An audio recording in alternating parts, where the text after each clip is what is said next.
How's it going, guys? And welcome back to an episode of Life Made Easy. And today I'm going to be doing a quick OBS tutorial on how to use the basic functions of OBS. This is going to be very helpful for those who are looking to record on their PC, screen record, record their capture card, or just record a game like Fortnite that they're playing on their PC. And they want to make videos on it, they want to live stream it, all that kind of stuff. So this is going to be the first episode. It's going to be very straightforward. I'm not going to do anything complicated. I'm just going to show you how to set up scenes and stuff like that. And yeah, we'll go from there. So yeah, I'm going to keep this very basic. I'm going to teach you how to add a scene. I'm going to teach you how to add sources and stuff like that. I'm not going to dive too much into settings in this video. I'll do that in the future. I'll also do a video on Streamlabs, adding browser sources, stuff like that in the future as well. So first thing to OBS is to basically realize that the controls are over here. You can reorganize this any way you want. You can move this here, whatever you want. Doesn't matter. I like to keep my setup like this. So the main things you want to see on the right hand side are settings, start streaming and start recording. Obviously it means what it says. If you want to start streaming, click that. If you want to start recording, click that. But streaming is a little more complicated and we're going to have to dive into settings for that. Won't be doing this in that video. First thing, come over to scenes, want to click add, or you can just right click there and click add. I'm going to call this tutorial. Do that. Click OK. From here, we're going to add some sources, and I'm going to show you the main ones that you guys are going to want to pay attention to when actually working with OBS. Audio input capture, this is for your microphone and stuff like that, so your voice comes out nice and clear. You select whichever one you want. This is my built-in microphone on my laptop, that's garbage, and then this is the microphone I normally use. So click that and click OK, and as you can see here, it's showing my voice going up and down while I'm speaking. You can click here to adjust the volume you want it at. This is max and this is the minimum. Usually I keep it at max just because I don't want it. I don't want other audio overpowering my voice, and I want everyone to hear me pretty clearly. Next up, I'm going to click the plus. We have audio output capture, not very important. Browser sources, this is very important if you want to capture specific stuff like alerts and Streamlabs. If you want donations to pop up, you want to have subscriber names pop up, if you want chat to pop up, if you want a live sub count to pop up, that's going to be all on browser sources. Browser sources is basically take a website, plug in the URL, and go from there. As you can see here, you type in whatever URL you want, paste the URL from your browser. It's going to show what that browser actually looks like. You can adjust the width and height depending on what you want, and you go from there. I don't have anything currently, so whatever. You can also, like for example, on my screen record here, I have a live sub count here. That's a browser source, and I also have my image. I'll show you how to add an image too. You want to come here. You want to click image. Click OK. Go to your browse, and I'm going to add this one. Saved in my folder. Click OK, and then you have your image here, whatever you want to do with this, it doesn't matter. If you want to resize it, just click this, drag it like this, or if you want to just change the aspect ratio, hold shift down, and you can adjust the aspect ratio to whatever you want. So if you want it super stretched or whatever, you can do that as well. I don't know why you'd want to make it look like that, but you can if you want to stretch it out. Also, I like how OBS really lets you know like when your thing is at the edge.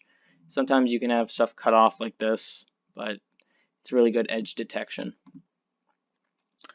Also guys, quick side note, ordering layers when it comes to OBS, pretty straightforward. The thing on top is going to appear in front of everything. The thing on bottom is going to appear in the back.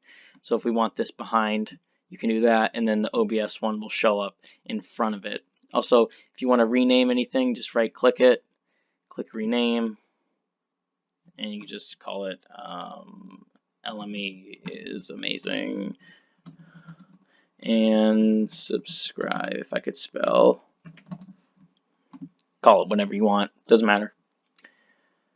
Okay, moving along, if you want to screen record on OBS, click display capture, click OK, and then select your display. If you have multiple monitors, obviously it's going to ask you which display, but I only have one monitor since I'm on a laptop. I'm going to click the 1920 by 1080 because that's my resolution.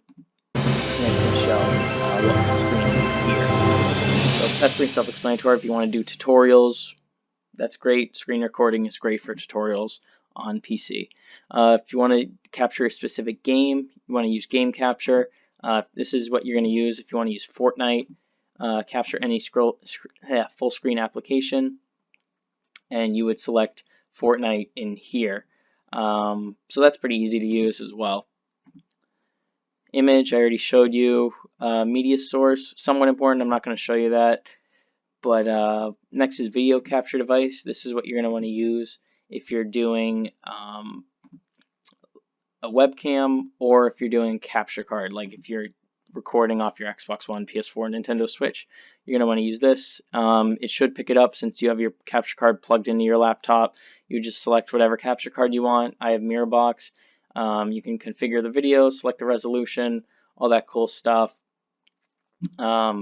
That's honestly depends on your preferences, but you can configure the video, brightness, contrast, hue, saturation, all that good stuff. That's a little complicated, but you guys can figure that out for the most part. It's pretty easy. You can also do window capture if you just want to capture specific windows and stuff like that. So say, like, I don't know, you have, what window would you have up? YouTube or something, and you could select Chrome,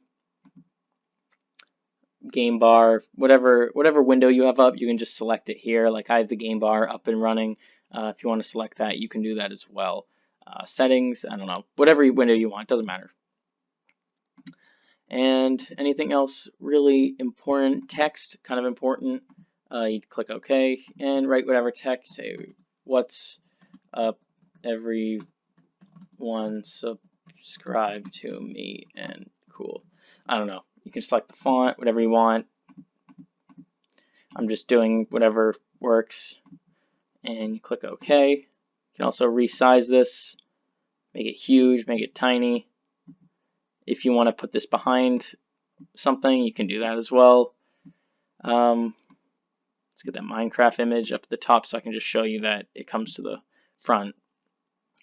And maybe put the text in front of that. So you can work with this, create your scene, make it look as good as possible. It's all up to you. A lot of customization in OBS. I think that's going to bring it to the end of the episode, guys. Hope you all enjoyed this video. If you did, subscribe, turn on those notifications. Go check out my merch store. Got new merchandise in there, nice designs made by fans. I'll also be announcing the people who actually helped me with the designs, giving them shout outs and stuff like that. So yeah, leave a like on this video. Likes help out enormously. I also have my projector unboxing coming soon, so stay tuned for that one too. If you guys have any questions on this stuff, just leave it in the comments below. I will help you out. I'll be doing future tutorials on this just because OBS can be complicated and I want to make it as easy as possible for you guys to follow and stuff like that. So that being said, I'll see you guys in the next video. Peace.